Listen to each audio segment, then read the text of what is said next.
আজকের এই স্মৃতি ফুটবল টুর্নামেন্টের উপস্থিত আমাদের স্টেজে যারা আছেন সবাই এবং সভাপতি আমাদের সিনিয়র ভাই ইলিয়াস এবং আমাদের এখানে যে লন্ডন প্রবাসী ব্যক্তি যিনি এই ফুটবল টুর্নামেন্টের টোটাল আয়োজন করেছেন ওনাকে আমি অত্যন্ত মন থেকে আন্তরিক ধন্যবাদ জানিয়ে আমি আমার বক্তব্য শুরু করব।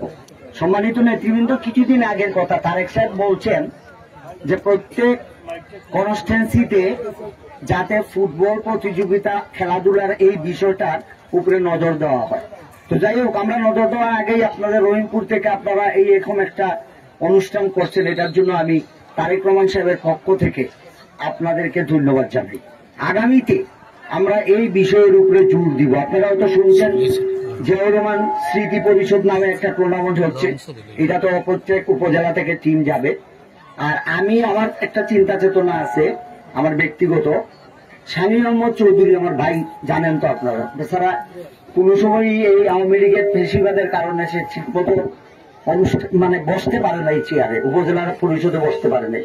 তো সে ওখানে মৃত্যুবরণ করছে, তার নামে আমি একটা কমলগঞ্জে টুর্নামেন্ট দিব।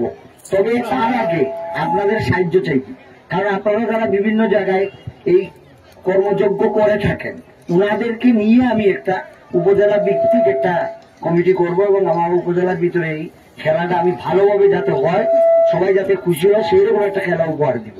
তো আপনারা আমাকে সাহায্য করতে হবে।